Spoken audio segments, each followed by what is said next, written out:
Good evening, Abdurrahman Chiinji on Discovery Sports with my brother, Mr. Chaga.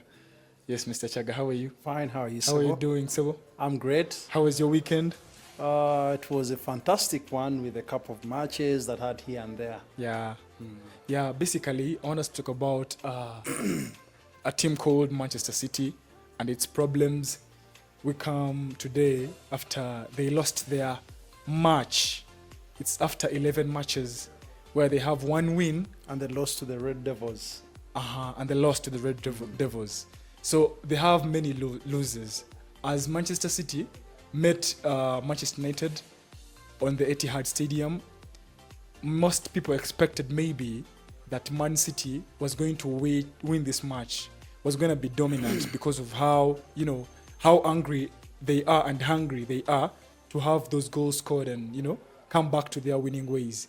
But unfortunately, they lost this match to 1. What did you expect before the match started, Mr. Chaga?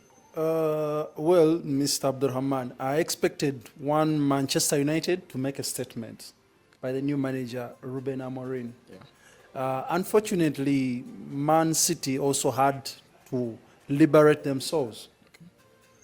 But when you look at both two teams, Man City is a team that has been through a lot of issues.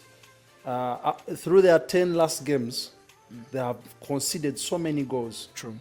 And they attribute this to the unfitness of KDB and Not the defense. actually, of course, with Man City, they defend as a team and they come back as a team. True. So the whole essence of thinking of a team, they believe their midfield should always hold the ball and push it forward to make the defense to be so eased from all that pressure. Unfortunately, when it came to Manchester United, the match between Manchester United, Man City players did not have that momentum of holding the ball up front. True. And on a day where players like Amad Diallo were on form and Amad Diallo had to really shake up the defense of Manchester City. When you look in, Bruno Fernandes had his day, and the crosses that came into the boxes of Manchester United. We saw a lot of teamwork and a lot of good play from the players of Manchester United. Yeah. This left a huge space that Manchester City couldn't cover. Okay. Basically, when you looked at if you watch this game, Yeah. all the players of Manchester United, most especially the midfielders and the wingers, when you look at Amad Diallo, Bruno Fernandes, and then The decision the coach himself, Amorim, made of dropping Rashford and Garnacho without them being even on the substitution, is that the reason as to why Manchester United managed to win, making these hard decisions, as a gaffer? I recall in the past press conferences, the manager of Manchester United made a statement that he will not bring players to the match when they have not gone through particular tests. Okay. 1, match fitness test. 2, this player has to have proved that he has all the stats to match up the other players in the other team they are going to face. So whatever player you did not see in that match wasn't fit to play against Manchester City. Okay. Then about Rodri being having that injury, most fans are thinking that maybe if he comes back to the team, they will go back to winning ways. Is that true? That's just a small statement from the manager, but you cannot all state the whole entire team on one player, Rodri, if he's away for 2 seasons. True. So that Because if means I look at the goal Amad Diallo scored, I don't know how Rodri could have helped, no, he couldn't help because one, that's a defense goal. Yeah. The defense had to come in and defend. If your defenders cannot defend, because you put up that space that my defenders are now in transit, they come up in attack because Rodri is not on pitch, and now these guys have to fill up his space. So you start now saying that if Rodri was around, these guys could be in the back. No, that was really wrong. Okay. Winding about Man City, do you think Pep Guardiola is still in the title race? Will he make a comeback, actually, to go back to the position where he used to be from the last seasons? To Manchester City, the title looks tilted on their side. When you look at a time when Liverpool is on form, and Arsenal is also making a statement, whereas Chelsea is making a bigger statement on this season. So you don't expect Manchester City to match those three teams that are vying for the trophy apparently. Though you never know within the season. Injuries may cripple Manchester City. They may cripple even Chelsea or even Liverpool. We have no doubt that players in Man City will all not make it up. No, they might make it up. Oh, thank you. Then about Arsenal versus Everton, that was a match where Arsenal was expected to win because of how solid they are when it comes to taking those set pieces. The goal scoring the many goals have been coming from the corner kicks, you understand? Arsenal has been the kind of team that gets a corner kick and it feels like a penalty already, you understand? But it's very unfortunate that they did not score any goal from this match. Is it because these other teams have revised? There was even a goal that was disallowed. Exactly, for Bukayo that was Saka. ruled out for Bukayo Saka. But is it because these teams have sat down and understood and studied how Arsenal corner kicks can be controlled and overcame? Basically, in that match, there were two to three things that made a statement for Everton. Yeah. One, Jordan Pickford saying it out loud that I am the number one goalkeeper for the England team. Yeah.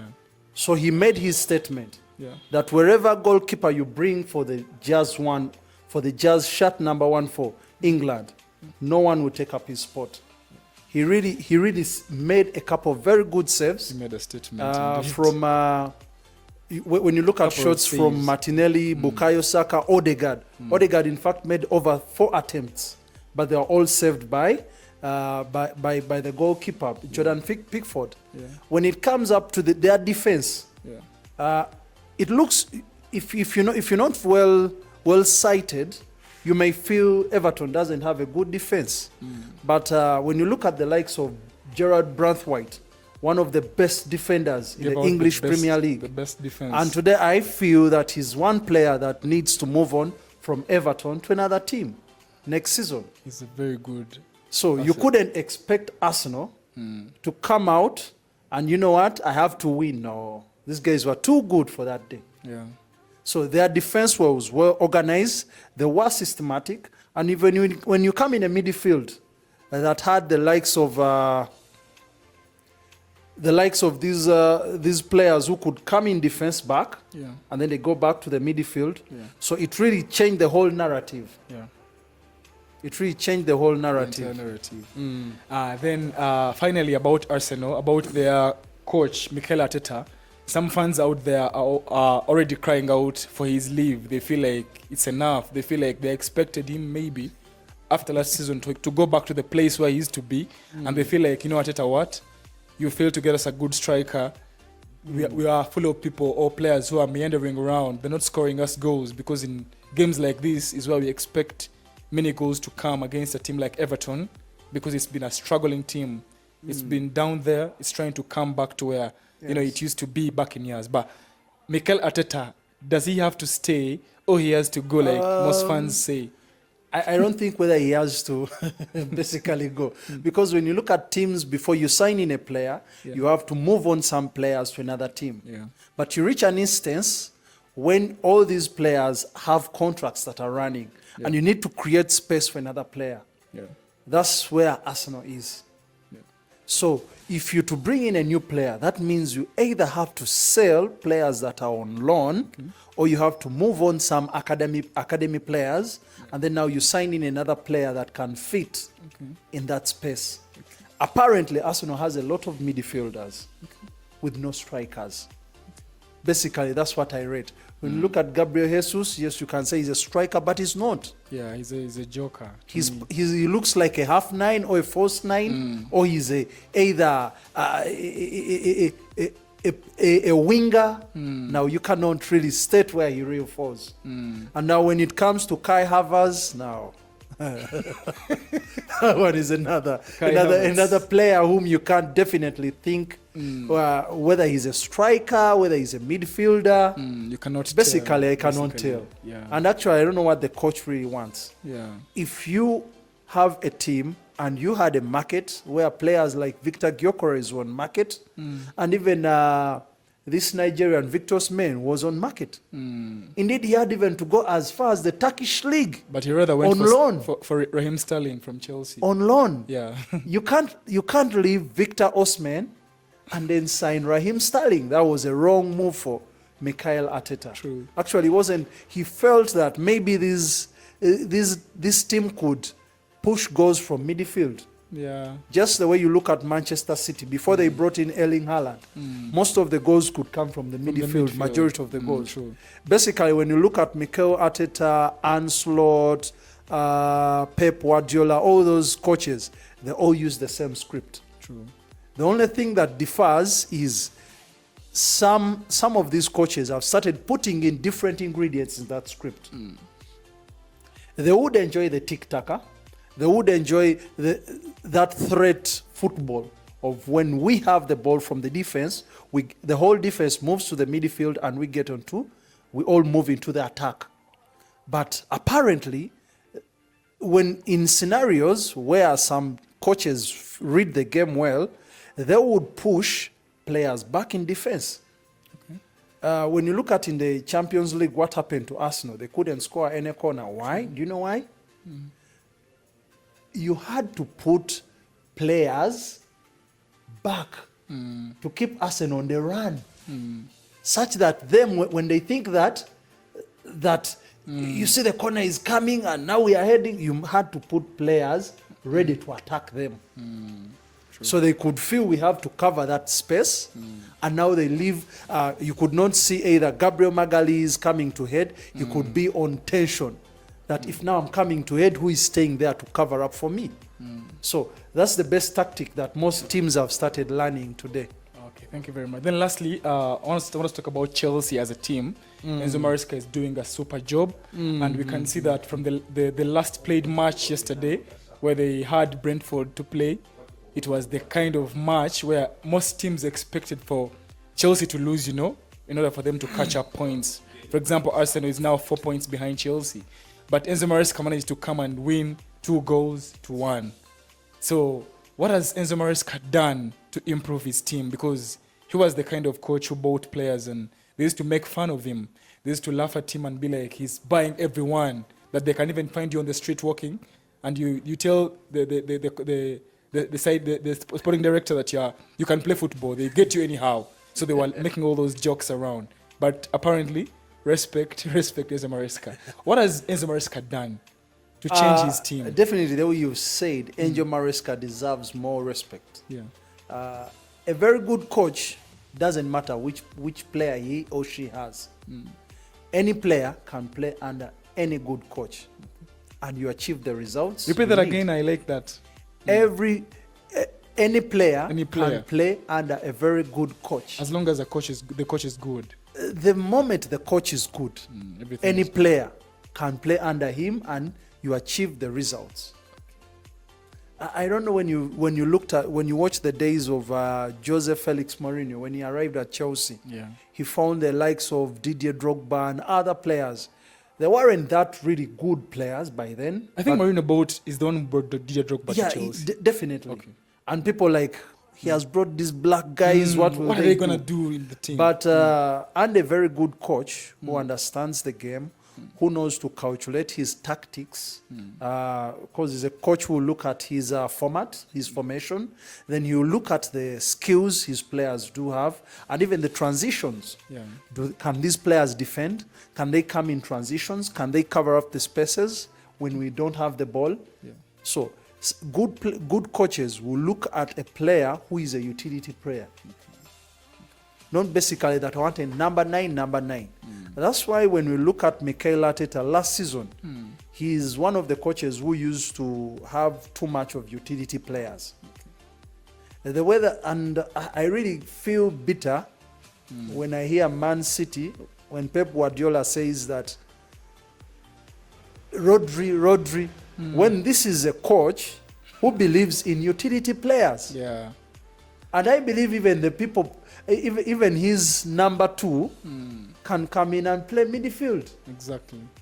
So he's crying for nothing. It's just because there are bad days for him, but I know he can replicate and have better. Back to Enzo Maresca. Yeah. There's something happening. Every time he comes to the conferences, the press conference, when they ask him about the title race, if he's among the contenders of, he says we are not there yet.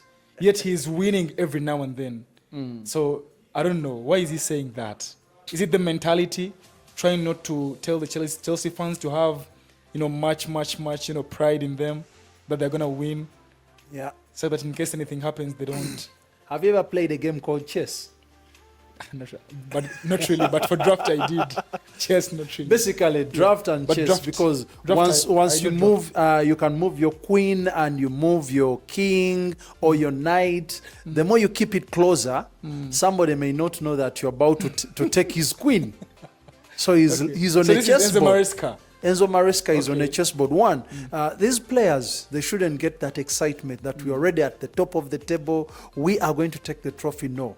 Once they get that into their hearts, they will relax, and that zeal for more points will go away. But as the more the coach thinks of winning games, then the team is focused to win even the trophy. Actually, I love such coaches with such mentality. Let us focus at having more points than the trophy, because it's the points that give you the trophy. Okay. If they get onto the pressure of we're at the top of the table and now we are winning, you end up losing everything because of the pressure. You're not used to that pressure. Okay. But when you have the pressure of having the 3 points and the goals in the game, then you are good to go. Okay. Thank you very much. Discovery Sports. I was with Chaga. Assalamu alaikum.